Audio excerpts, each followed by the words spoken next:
Hello, so this time we're gonna talk about variables and functions.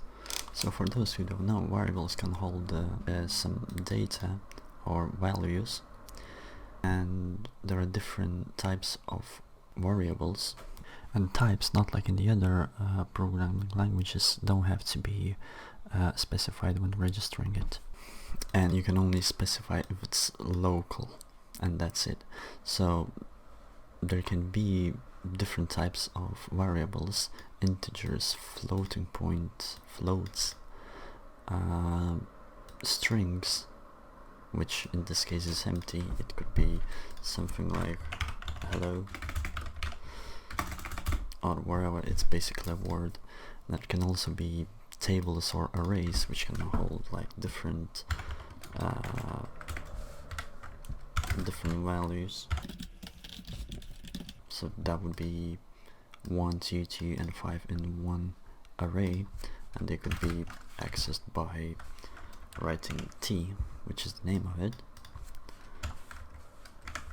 and the number or the ID of the value.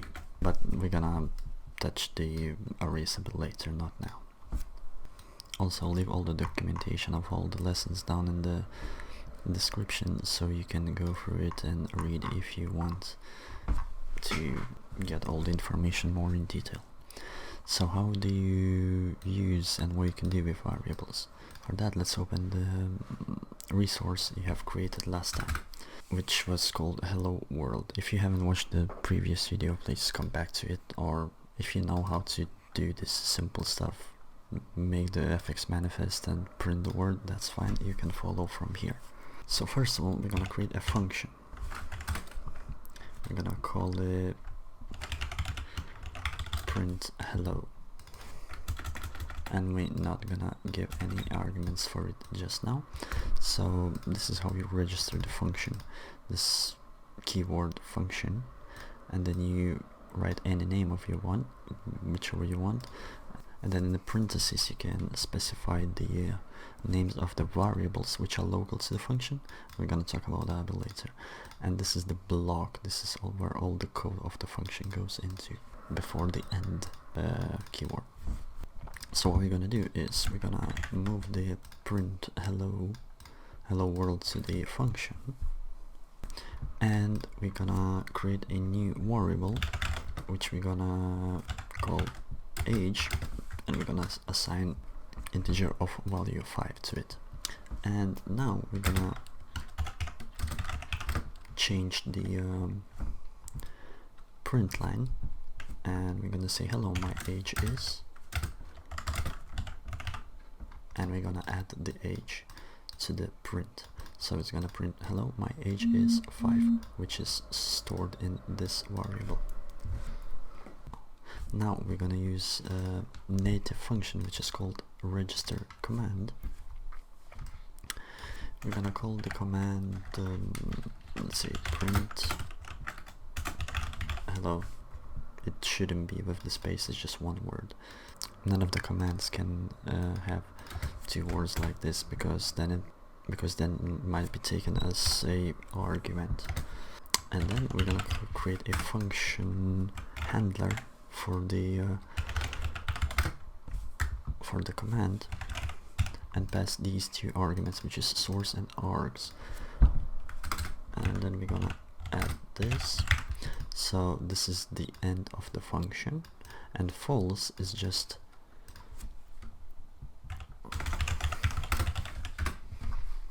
false in this is just a parameter for the register command function, which means that this command can be used by everyone. If you put it to true, then you can restrict it to ace permissions, but that's a bit more. We're just gonna leave this for now. So now when we register the command, we can add the code that is gonna be triggered when the command is written by some client or even server. So the parameters in function source and args, this one source, it holds the towards the server ID of the client that writes the command. So for example, if my server ID is 5, this value, and I write the command, this value is 5, and the args are arguments of the commands. For example, if we would like to make a command which would be print hello, and let's say the Zeppelin, and it would write my name as well, and we could use that to add it to this and make it to print my name as well, then we would be able to use the arguments to do that, but I'll show you that a little later. So now when we have the command registered, we need to call the function which we have just created once the command is used. So for that, we're gonna just use this function call, and it's gonna call the function. So when we write the command, the function is gonna be called, and everything in here is gonna be executed. So now join the server and restart or start the hello world resource which you have created,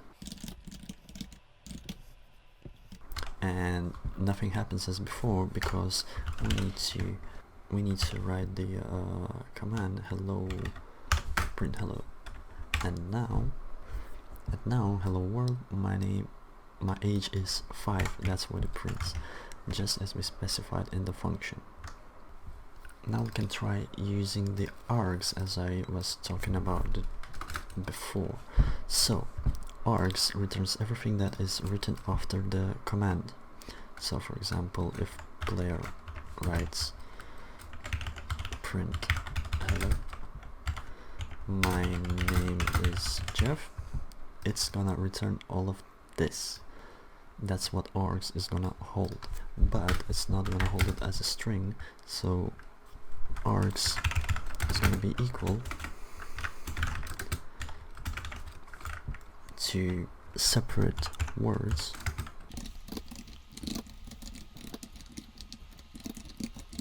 and args is gonna hold each of the word separately in the separate element inside the args array. So let's try using that. So to the function, let's add name as a parameter, called name, and let's pass this let's say input name. So now what we're gonna put in this, which is not existing yet, is gonna go into here, and here is we can use it, and here we can use it to, let's say my hello world, my name is name, and I am 5.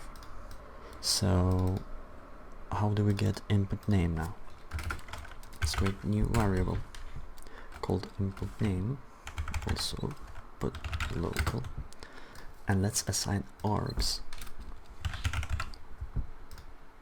But as I said, args is an array which is holding each of the words separately, so we need to specify the ID of the word which is gonna be assigned to this.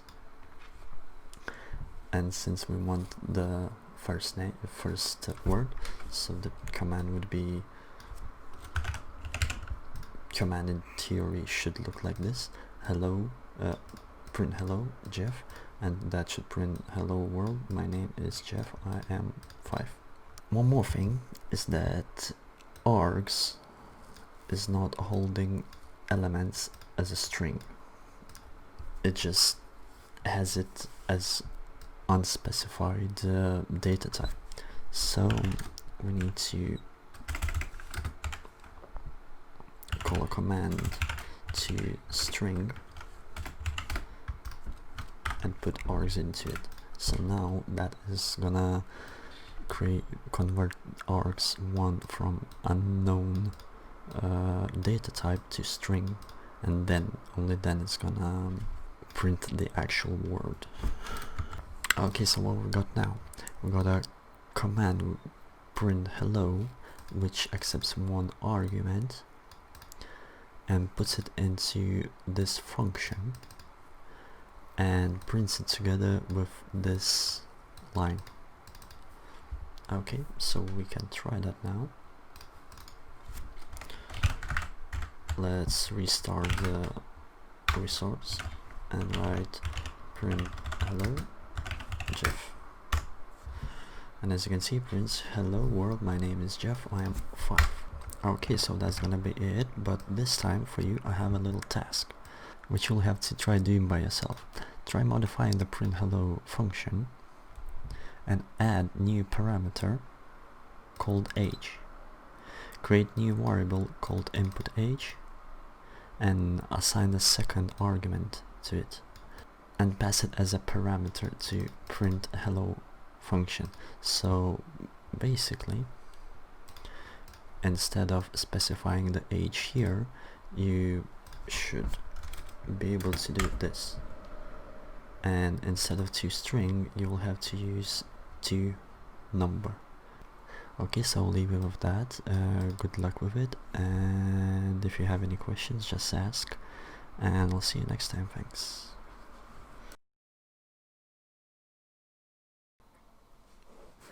Hello, so this time we will talk about variables and functions as well as commands. Shut up, bro.